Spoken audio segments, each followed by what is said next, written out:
Buenos días a todas y todos los presentes. En primer término, compartirles que celebro la convocatoria que el Colegio de Abogados de Jalisco por la Dignidad de la Justicia Agraria, presidido por el doctor Francisco Vargas Bañuelos y en conjunto con la Universidad de Guadalajara, una importante casa de estudios con reconocimiento no solo nacional, sino regional y mundial por difundir el conocimiento, la cultura y las artes. Gracias a su campus Tonalá por abrir sus puertas al debate del derecho y la justicia agraria que México necesita en el siglo XXI. Los tribunales agrarios, por acuerdo de su pleno y a invitación del Colegio de Abogados, nos sumamos a esta importante iniciativa que durante 2 días analizaremos los desafíos para garantizar el derecho humano de acceso a la justicia agraria y a la tutela efectiva. Y como nos dijera hace un rato el secretario académico de este campus, con la riqueza de miradas distintas, desde la academia, la abogacía, el servicio público y quienes son los protagonistas centrales del desarrollo del campo, los ejidos y las comunidades aquí representados. Gracias a todas las personas aquí presentes, a los jóvenes hombres y mujeres que están haciendo realidad este importante debate. Mi participación tiene 4 apartados. El primero, sobre un contexto general. El segundo, de dónde venimos en el derecho agrario contemporáneo.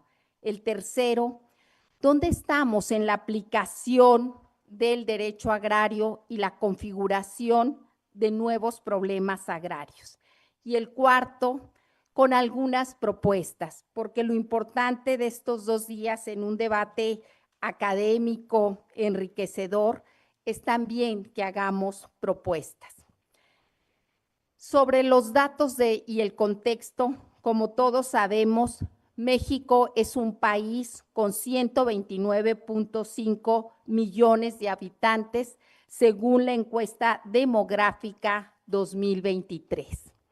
El 79% de la población es urbana y el 21% vive en zonas de hasta 2.500 habitantes, consideradas únicamente para efectos estadísticos como rurales. Sabemos que el concepto de ruralidad está cambiando, que la CEPAL está pidiendo a los países ampliarlo y a localidades más grandes y, por ejemplo, en esa nueva configuración que pudiera darse, de 23 millones pudiéramos pasar a 40 millones de habitantes en la población rural en esta clasificación estadística. Decirles que de los 129.5 millones de habitantes, 39.2 se identificaron como pertenecientes a alguno de los 72 pueblos indígenas de nuestro país que representan la diversidad cultural y 3.1 millones como afrodescendientes. También del total de la población, casi 9 millones reportaron tener alguna discapacidad, que la justicia en general y la justicia agraria tiene que, digamos, visibilizar. Y México, según el Fondo Monetario Internacional, es la 12ª economía del mundo, pero sigue siendo un país lleno de contrastes. En el último informe de desarrollo de las Naciones Unidas 2025, nuestro país ocupó la posición 81 en 195 países en el índice de Gini que mide la desigualdad. México es muy rico, pero pocos tienen mucho y muchos tienen poco. Las brechas de las desigualdades en México son profundas y en el campo hay áreas todavía con pobreza y desigualdad. Pero tenemos grandes riquezas también. En recursos naturales, México ocupa el 5º lugar como país megadiverso, lo que significa que alberga una gran cantidad de especies y de ecosistemas únicos en el mundo. En los derechos de propiedad de la tierra, el sistema de derechos de propiedad regulado en el artículo 27 constitucional, México tiene una propiedad sui generis, la ejidal y comunal, que es una propiedad colectiva y, como aquí se ha dicho, representa el 51% del territorio nacional. En tanto, la propiedad privada, el 41%, y el resto son colonias agrícolas, terrenos nacionales y propiedad pública. En materia de derechos de propiedad, hay un índice elaborado por la Property Rights Alliance, una organización con sede en Estados Unidos dedicada a la defensa de los derechos de propiedad a nivel mundial, y evalúa a 125 países para reconocer y conocer el grado de protección de los derechos. Mide 3 factores: Estado de Derecho, propiedad intelectual y propiedad física. En la propiedad física mide 3 variables: protección de derechos de propiedad física, proceso de registro de propiedad y acceso al financiamiento. Esta organización no gubernamental sostiene que un sólido sistema de derechos de propiedad genera confianza y que además proporciona un mecanismo eficiente para el registro de los bienes y para el acceso a crédito, y también en la tierra segura puede utilizarse como un capital. México, en este índice de derechos de propiedad en 2023, de 125 países, obtuvo 4.3 puntos, donde el máximo es 10 y el mínimo es 0, y obtuvo el lugar 88. ¿Qué nos indica esto? Que nuestro país tiene mucho que hacer en certeza jurídica de los derechos de propiedad de la tierra, que tenemos logros importantísimos, pero que aún son insuficientes, y tenemos que reconocerlo para buscar mayor certeza jurídica en los derechos de propiedad de la tierra. Aquí hay muchos jóvenes y por eso es importante recordar de dónde venimos. Y bueno, México en el siglo XX tuvo una de las reformas agrarias más ejemplares en el mundo. Distribuyó poco más de la mitad del territorio nacional y hoy hay 32.229 núcleos agrarios. 29.813 son ejidos y 2.416 son comunidades. La diferencia es importante porque hay regulaciones y protecciones diferentes en cada uno de estos regímenes de propiedad. Por número de núcleos agrarios, hay 5 entidades que concentran el 35% de los ejidos: Veracruz, Chiapas, Michoacán, Jalisco y Puebla. Aquí está por eso la explicación de por qué estamos discutiendo, entre otras cosas, hoy en Jalisco, los desafíos de la justicia agraria. Aquí hay un alto número de núcleos agrarios.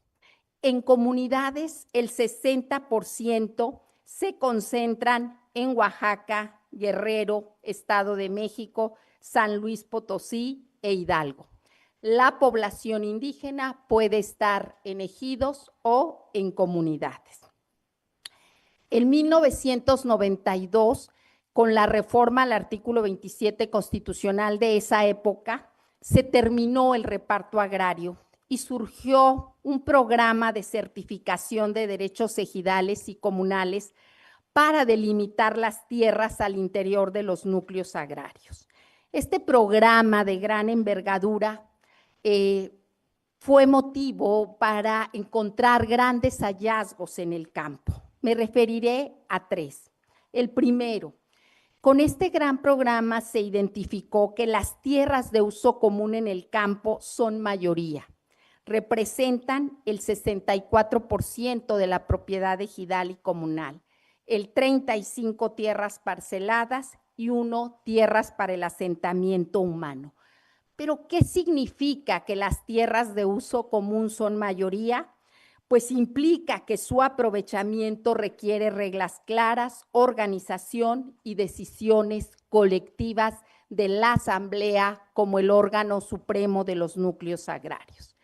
Un segundo hallazgo fue que las mujeres en el campo emergen como sujetos de derecho, como ejidatarias, posesionarias, comuneras y avecindadas.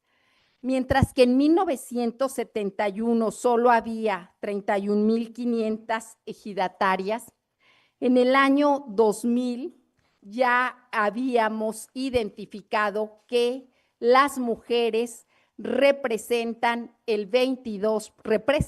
en el 2000 el 22% de las personas titulares de derecho y el 78% los hombres. Actualmente, con base en los datos del Registro Agrario Nacional, las mujeres representan el 28% de las personas con derechos agrarios y los hombres el 72%. Pero esta presencia emergente de las mujeres en el campo no es, digamos, similar en todas las entidades federativas. Hay una entidad que es Yucatán, que solo representan el 14%.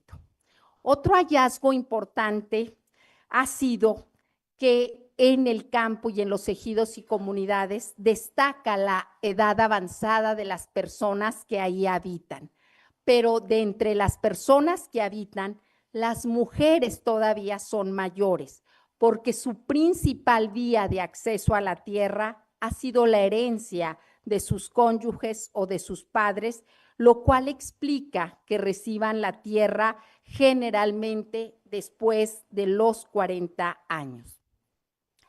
Este programa y su asignación que hicieron las asambleas de los derechos individuales facilitaron la circulación de la tierra. Se actualizaron los derechos parcelarios de uso común, algunas zonas urbanas. Se solucionaron conflictos al interior y en algunos casos al exterior. No obstante, esta nueva dinámica social y económica generó nuevos problemas y realidades a las que hoy nos enfrentamos. Hablamos ahora de dónde estamos a 33 años de esa reforma constitucional en la justicia agraria. Bien, los tribunales agrarios de 1992 a julio de 2025 han resuelto 1.300.000 asuntos, 575.000 han sido contenciosos y representan el 43% del total. El resto son jurisdicciones voluntarias o incluso asuntos que concluyeron con convenio.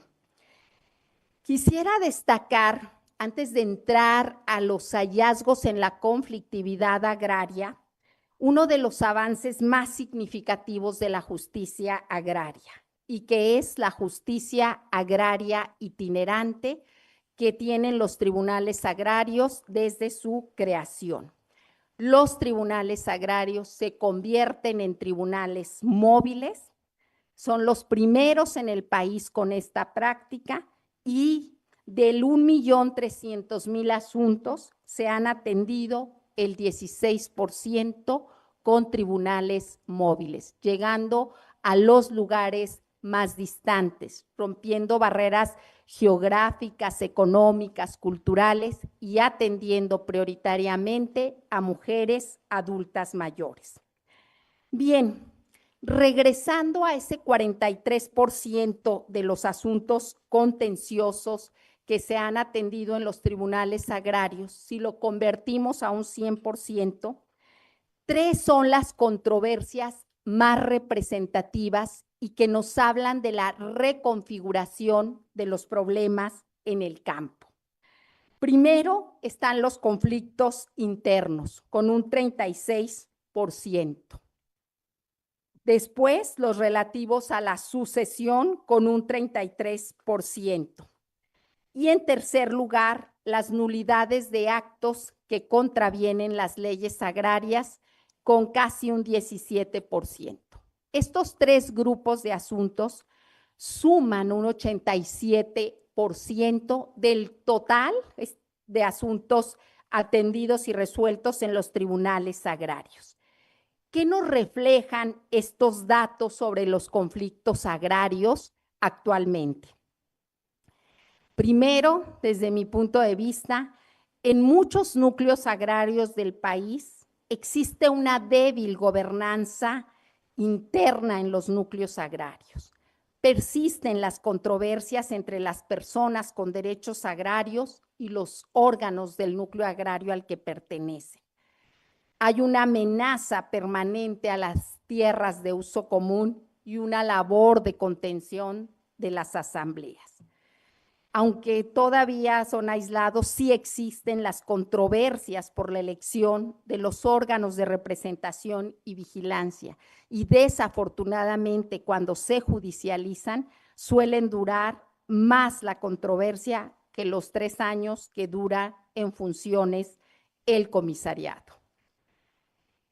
Segundo punto que podemos observar: la cultura documental y registral de los actos agrarios tiene rezagos importantes y tenemos que hacernos cargo. Primero, es creciente el número de contratos de enajenación de derechos parcelarios celebrados a la luz del artículo 80 de la Ley Agraria a otros ejidatarios y a vecindados del mismo núcleo de población que no se inscriben y que años después se están traduciendo en juicios agrarios de prescripción adquisitiva, cuya causa generadora es el contrato celebrado sin cumplir las formalidades establecidas en la ley. Esta falta de inscripción de contratos también limita el seguimiento que llevaría el Registro Agrario Nacional para garantizar que ninguna persona exceda el 5% de los derechos parcelarios. También se está dando, contrario al orden jurídico, la enajenación de fracciones de parcelas como una solución a la que recurren las personas para obtener recursos y no perder la totalidad de su patrimonio. Otro punto aquí en esta ausencia de cultura documental y registral está vinculada a la falta de acceso a créditos para ausencia de garantías. Sigue existiendo en el campo agiotistas que prestan los recursos con tasas de interés muy elevadas y que al no podérseles cubrir el pago, realmente las personas deudoras tienen que ceder sus derechos agrarios. Esto en determinadas regiones del país donde acuden a estos préstamos para hacer más productiva la tierra. También, en otro ámbito, el ejido y la comunidad, desde mi perspectiva, en 33 años, han construido pocas relaciones de confianza con el sector privado. La persona inversionista requiere la tierra, pero desconfía de las asambleas y más si es un núcleo agrario de un número considerable de ejidatarios. Los ejidatarios, las asambleas, tienen desconfianza del sector privado. Generalmente demandan nulidades de contratos porque consideran al futuro que las contraprestaciones en tratos agrarios y arrendamiento han sido injustas, inequitativas y hasta ilegales. Nos falta ahí esa relación de confianza. Un punto fundamental en el campo es la sucesión agraria y que hoy por hoy representa pues el segundo tipo de conflicto atendido en los tribunales agrarios y en materia de derechos individuales hay varias problemáticas o hipótesis que debemos revisar.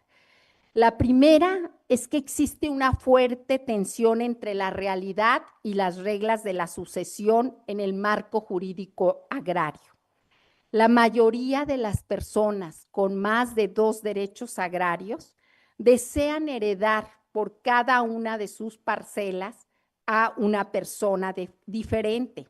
Y si bien ya tenemos precedentes judiciales sobre el tema en el Registro Agrario Nacional y en la mayoría de tribunales agrarios, se sigue aplicando la disposición que establece que todos los derechos se deben heredar por una sola persona.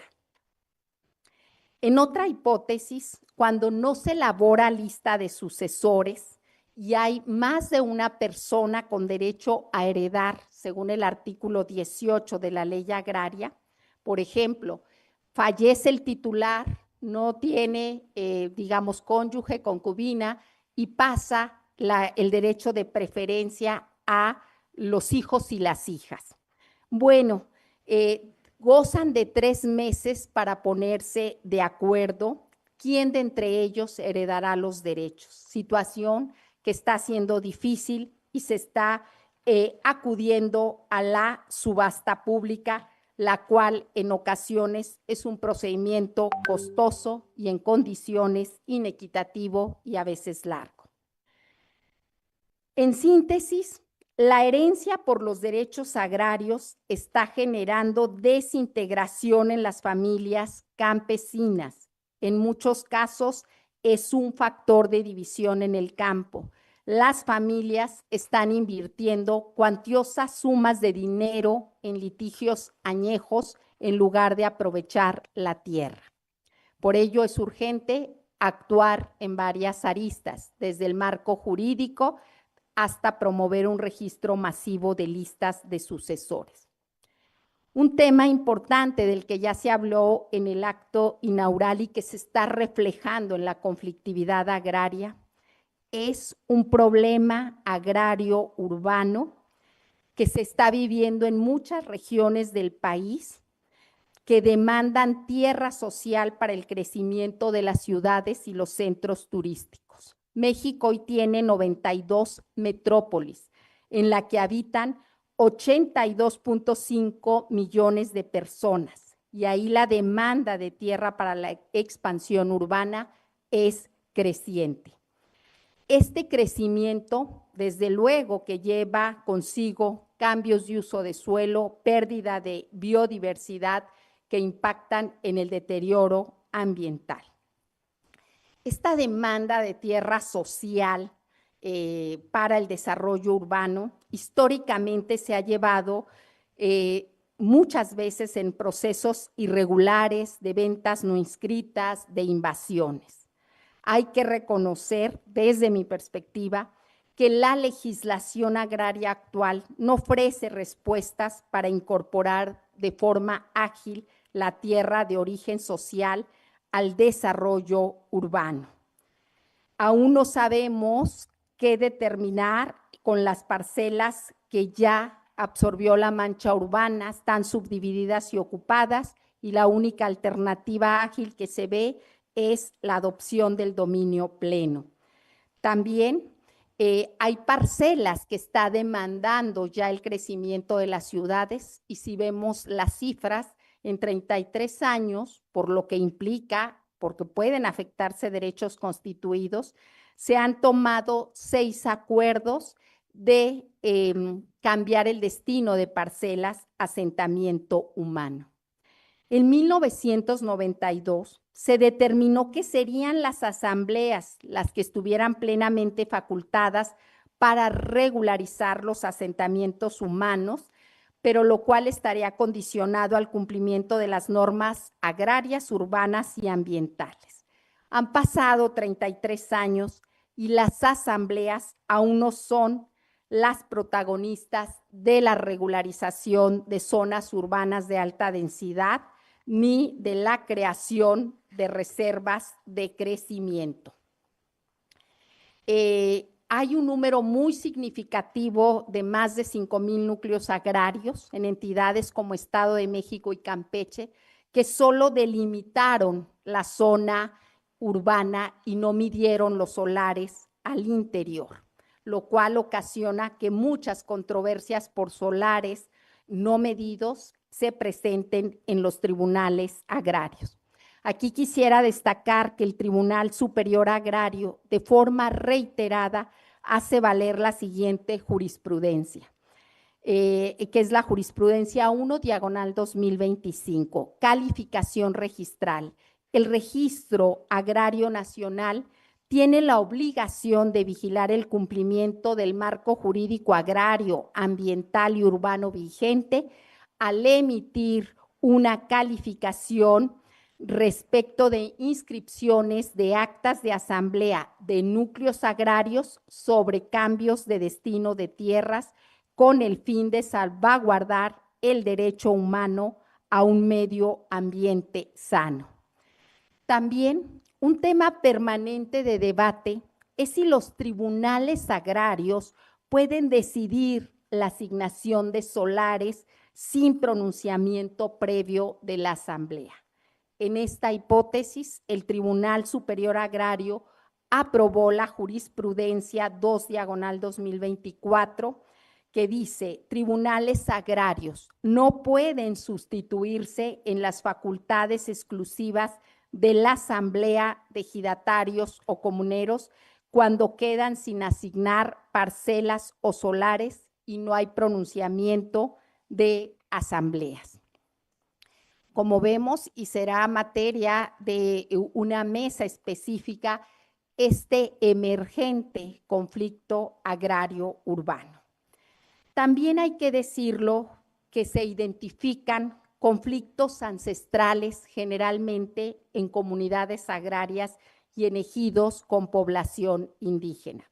Es un número de controversias que no asciende cuantitativamente al 2% de los asuntos en trámite, pero cualitativamente son controversias que representan derechos colectivos de comunidades que desde la época novohispana están luchando por el respeto a su patrimonio, por conflictos incluso entre comunidades. Tenemos presuntos propietarios todavía que están demandando el reconocimiento de su propiedad fuera de los polígonos de comunidades.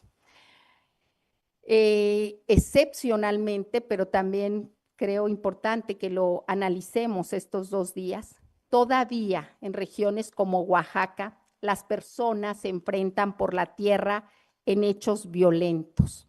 Todavía se pierde la vida. Estos asuntos son tan complejos que cualquier resolución puede generar inconformidad en las partes.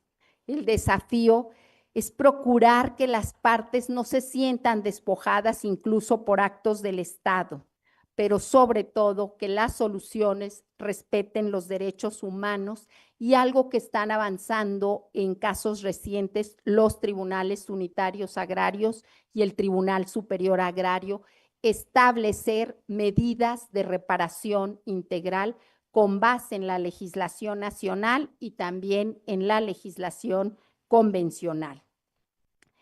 Y así podríamos hablar de otros hallazgos en la conflictividad agraria, como las controversias agrario-ambientales.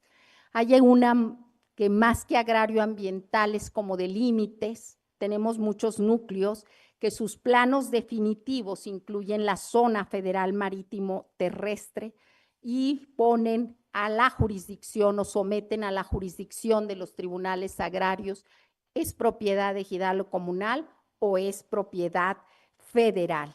También están las controversias de nulidad de aquellas asambleas que posible o presuntamente parcelaron bosques y selvas en contravención al artículo 59 de la Ley Agraria.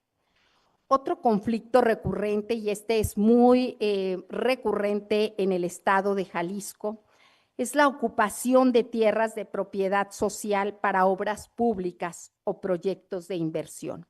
Liberar derechos de vía para obras públicas y servidumbres legales, por ejemplo, para el sector eléctrico o para el sector hidrocarburos, es recurrente en los tribunales agrarios.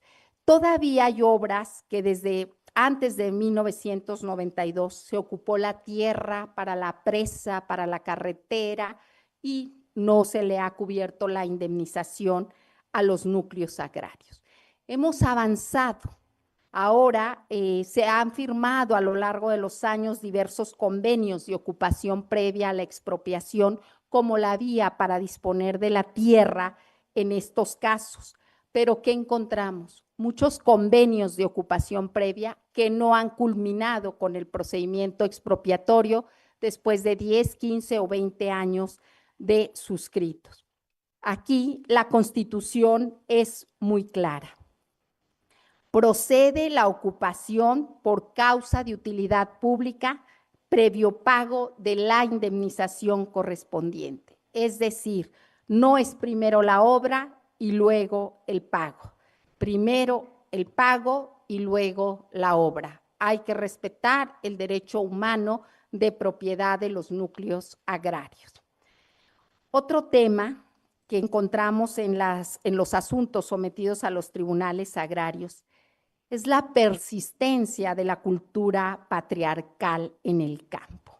En algunos núcleos agrarios se resisten a considerar y respetar lo que establece el artículo 37 de la Ley Agraria, que debe haber paridad en la integración del comisariado ejidal y del Consejo de Vigilancia, tanto en propietarios como en suplentes.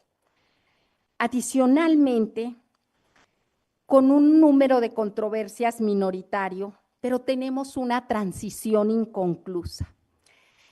En 92 se reformó la ley, se derogó la Ley Federal de Reforma Agraria, pero son 33 años en donde excepcionalmente todavía hay asuntos, es quizá 200, pero resoluciones presidenciales sin ejecutar, expedientes de dotación y ampliación, aún en integración en cumplimiento de ejecutorias. Son los asuntos más controvertidos por la persistencia de los grupos, pero también por lo valioso de las tierras o lo estratégico de que están en las costas o en centros urbanos. Y para entrar luego al apartado de propuestas, tenemos que hablar también del marco jurídico. La Ley Agraria, en 33 años, se ha modificado 17 veces en 25 artículos. Han sido avances significativos. Un tema fundamental ha sido incluir la perspectiva de género, la paridad de género, digamos, la cultura de la igualdad de derechos de hombres y mujeres en el campo. También se le ha dado espacio a la concubina y al concubinario en el derecho de preferencia para heredar cuando no hay lista de sucesores, en el derecho del tanto cuando no hay, por ejemplo, en el derecho del tanto cuando se enajena el derecho parcelario. También, por ejemplo, en materia de justicia a pueblos indígenas ya se incluyó los afrodescendientes. Desde luego, desde 93, la obligación de proporcionar intérpretes en su lengua y su cultura. Se ha regulado más específicamente la figura del mandatario en las asambleas. No obstante, una reforma a la ley agraria es urgente. Bien, tenemos también que revisar, desde luego hay un espacio para revisar el proceso de los juicios agrarios. ¿Cómo logramos mayor conciliación en la solución de estas controversias? ¿Cómo reducimos los tiempos de los juicios agrarios y su ejecución? ¿Cómo se difieren menos las audiencias de ley? Estos son algunos de los planteamientos que podemos observar en la diversidad de los Méxicos, porque cada región es un México distinto y una problemática distinta. Pero lo que no debemos es acostumbrarnos a que los juicios agrarios duren mucho tiempo. Podemos acostumbrarnos a que las comunidades se enfrenten por derechos agrarios y pierdan la vida, porque se excluya a las mujeres de los comisariados. Es urgente reconocer que sí hay avances en la regularización de los derechos de propiedad de la tierra, pero que hay una informalidad que está ganando terreno y creo que hay que detener la informalidad con los mecanismos que hoy tenemos y los que podamos construir. Rápidamente, algunas propuestas. Antes de entrar a ellas, quisiera decir y recordar lo que ha dicho Rosabeth Moss-Kanter, que es una socióloga estadounidense que es una académica en Harvard, y dice que ya no solo hay que salir de la caja, que hay que salir del edificio. Y estos 2 días tenemos que salir del edificio, tenemos que pensar cómo innovar, cómo mejorar los desafíos que hoy tenemos. Unas propuestas muy breves. La primera, respetar las atribuciones de las asambleas y las competencias institucionales. Una secuencia. Ante controversias y ante definiciones de los derechos, delimitación de los derechos, primero es la asamblea. Después, si ya se tienen los acuerdos, van al registro y solo que haya controversia, van al tribunal agrario.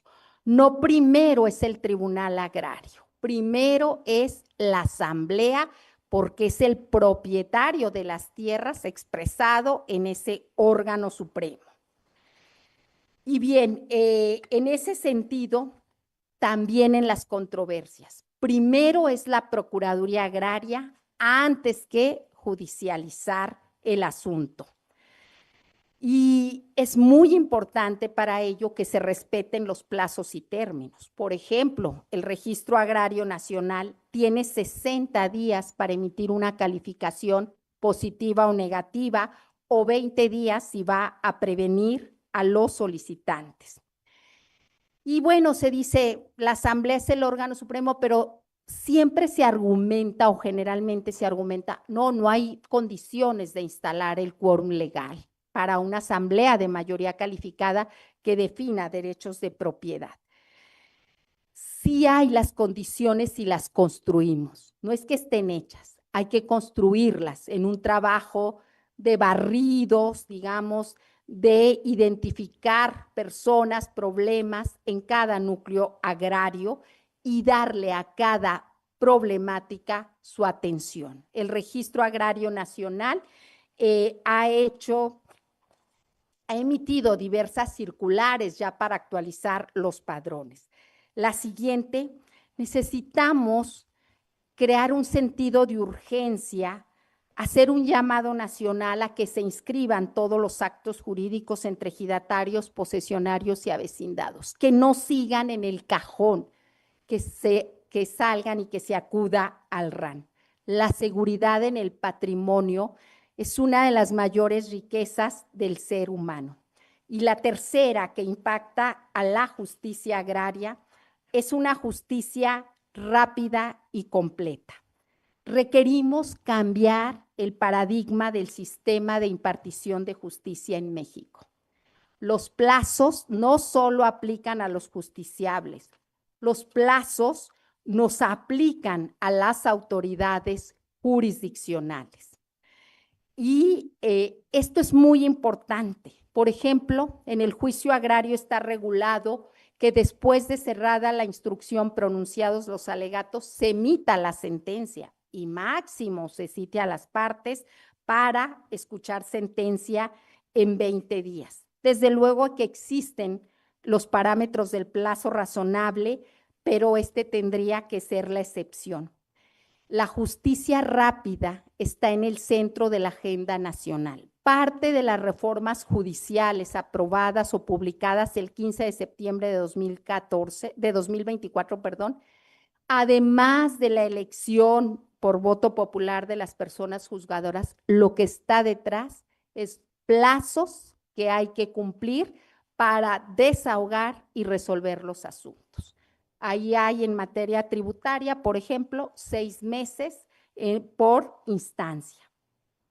Entonces, este tema es de la mayor importancia, pero no solo una justicia, digamos, rápida, sino completa, que otorgue la protección más amplia, incluso con control de convencionalidad ex oficio, aunque no lo pidan las partes, y que logremos que se ejecuten las sentencias. Por otra parte, instituir un programa de regularización de zonas urbanas y tierras ejidales en la esfera administrativa. A los tribunales agrarios no nos va a alcanzar resolver asuntos de lote de 20 lotes de solares urbanos. Les quiero comentar brevemente que el Estado de México está realizando un programa masivo de regularización en 2.5 millones de lotes, donde la mayoría son de origen ejidal y comunal, pero es un programa en la esfera administrativa de grandes alcances. También tenemos que actualizar el marco jurídico y desde luego promover el fortalecimiento de las instituciones. Mucho que hacer y mucho que debatir y pensar y enriquecer en este foro. Yo quisiera destacar que están aquí y que será muy valiosa su participación, la magistrada Marimar Salafranca, el magistrado Delfino Morales, el magistrado José Lenin Rivera y la magistrada María de la Luz Rodríguez. Por supuesto, el magistrado Betancourt, expertos en derecho agrario, con trayectorias verdaderamente enriquecedoras en la esfera administrativa y en la esfera judicial. Y que su aportación será muy valiosa, estoy segura, estos 2 días, como la de todas y todos. Para concluir, 3 cosas para no olvidar, porque hemos hablado de muchas cosas y que vamos a estarlas revisando. Primera, el núcleo agrario es el propietario de sus tierras. Hay que reconocer el derecho de la Asamblea a tomar las decisiones que mejor les convengan, en forma informada, para superar esas asimetrías que hay en la información. Entonces, primero la Asamblea, después lo que siga en esferas competenciales. Segundo, tenemos que cambiar el paradigma de la justicia. Los plazos que están en la ley nos aplican a la autoridad. Debemos cumplirlos, no son letra muerta. En un Estado de derecho, todos debemos cumplir la ley. La ciudadanía, la sociedad, pero también las autoridades. Y ahí está el desafío que nos prueba a diario. Y tercero, la abogacía aquí presente, desde mi perspectiva, requiere cambiar la métrica para medir su eficacia. En lugar de juicios ganados, tenemos que pensar en convenios alcanzados para lograr mayor cohesión en la sociedad rural. La justicia es la más grande aspiración humana y en su consecución, desde diversas trincheras, todos los que estamos aquí hemos empeñado y seguimos empeñando nuestro esfuerzo diario. No cejemos en ese propósito. Muchas gracias.